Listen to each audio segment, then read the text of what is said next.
Halo bro, balik lagi sama gue Koko Brewok. So, seperti kalian lihat, sekarang gue udah ngelakuin yang namanya hair transplant.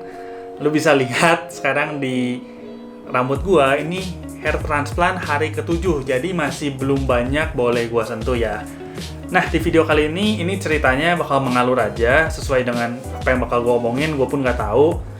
Karena ini gue bakal cuma cerita pengalaman gue secara garis besar ngelakuin yang namanya hair transplant.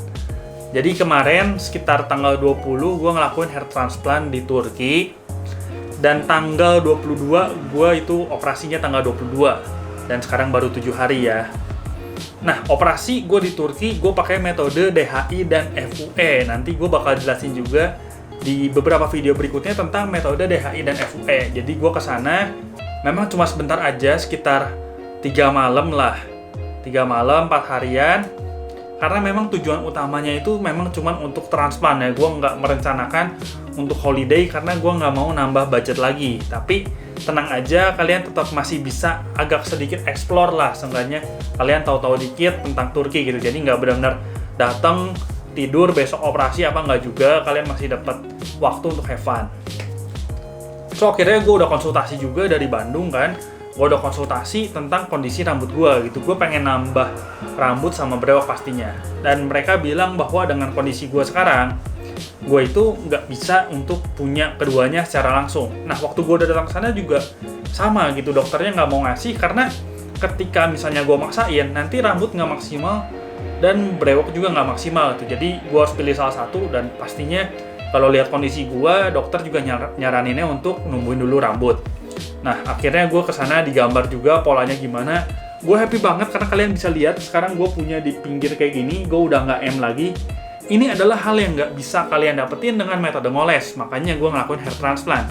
Karena gue bisa dapet tambahan rambut di pinggir kayak gini.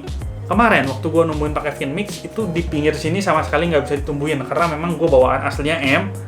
Dan ya itu lu harus M aja gitu. Ketika lu pakai metode ngoles itu cuma bisa M aja. Tapi ketika lu transplant, lu bisa ganti pola. Walaupun dia juga perhatiin dulu. Dokternya akan perhatikan bahwa di wajah kalian ini cocok nggak? Atau ototnya itu kena nggak? Berhubung yang gue ini ototnya nggak kena. Jadi masih bisa ditambahin di area pinggir gitu. Jadi masih oke lah. Walaupun gue nggak ngerti kenapa di area pinggir ini nggak sepadat di area di atas. Mungkin dokternya juga punya pertimbangan yang lain. Makanya gue nggak ngerti ya kenapa maksudnya bisa kayak gini. Nah, ini yang yang gue kasih tahu. Kenapa ketika kemarin gue udah nemuin pakai Finmix, itu gue bilang bahwa gue bakal rontokin lagi selama 1 bulan supaya semuanya benar-benar rontok gitu. Gue nggak kasih asupan Finmix sama sekali. Dia belum permanen. Gue bilang di situ pun memang belum permanen dan itu supaya dia benar-benar rontok.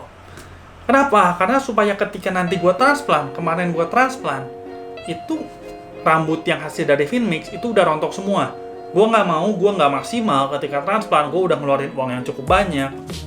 Nggak maksimal karena masih banyak rambut hasil dari Finmix. Gue nggak mau, misalnya harusnya gue dapat 4.000 karena ada rambut dari Finmix.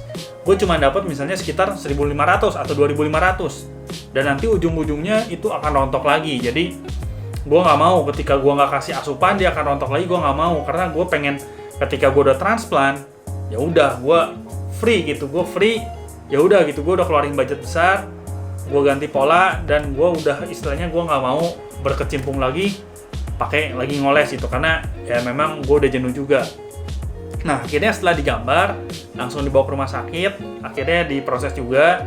Prosesnya menurut gue bagian anestesinya ya memang lumayan sakit, tapi cuman sakit di bagian depan aja menurut gue. Kalau di bagian anestesi di bagian belakang menurut gue sih kayak masih biasa aja, masih oke, tapi kalau di depan ya memang ada sedikit sakit lah, tapi masih sangat-sangat bisa ditahan sih menurut gue karena itu paling prosesnya sekitar 5 menit aja, jadi nggak terlalu berlebihan lah, nggak kayak orang bilang gimana, nggak terlalu nyerem gimana, nggak juga, jadi masih oke banget.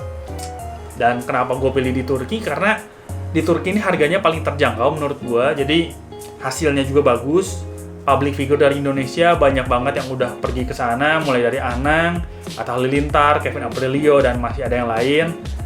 Dan ya gue percaya gitu, gue percaya mereka ambil ini karena ini salah satu klinik yang menurut gue sih terbaik di Turki ya. Jadi gue pun ikut lah karena sekalian aja gitu, udah keluar yang lumayan besar, gue nggak mau ngambil yang sampai salah karena lihat beberapa reviewan, ada beberapa rumah sakit yang katanya kurang rekomen lah, grafnya nggak maksimal. Jadi gue cari yang terbaik lah. Kenapa nggak di Indonesia? Karena memang di Turki ini yang pertama pastinya lebih murah, karena gue juga kendala dari masalah duit ya, nggak bisa jor-joran juga. Dan yang kedua memang Turki ini dia lebih bagus gitu, karena katanya gue ngobrol sama guide segala macam, di Turki ini memang kayak ada sekolahnya tentang kuliah tentang transplant rambut, itu ada kayak jurusannya gitu loh. Jadi mereka memang benar-benar ahli di bidangnya gitu, mereka benar-benar profesional. So gue milih di Turki. So udah sekitar, akhirnya gue beres juga transplant sekitar 6 jam. Dan udah transplant gue benar-benar istirahat total. Gue berusaha tidur juga karena agak susah juga kan, tidurnya harus agak duduk sedikit. Besoknya gue lepas perban yang gue pasang di area donor, itu dilepas, dan besoknya lagi udah pencucian dan langsung pulang. Akhirnya sampai sekarang ini kondisi hari ke-7. Nanti gue bakal update juga. Gue usahain update sesering mungkin kalau bisa tiap hari atau seminggu 2 kali, seminggu 3 kali, sebisa yang gue bisa. Gue bakal update terus supaya kalian punya perkembangannya gimana kondisi gue. Misalnya kalian yang memang penasaran juga, supaya misalnya kalian ada bayangan lah kalau misalnya, oh gue mau transplant tuh di posisi hari kesekian kondisinya kayak gimana gitu. So videonya sementara segini dulu aja.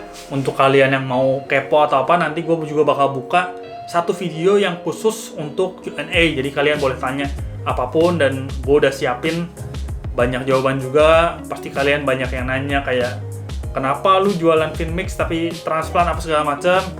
Kalian boleh tanya apapun, nanti bakal gue jawab juga di video kayak gitu. Oke, videonya segini aja. Gue Koko Brawo pamit dulu.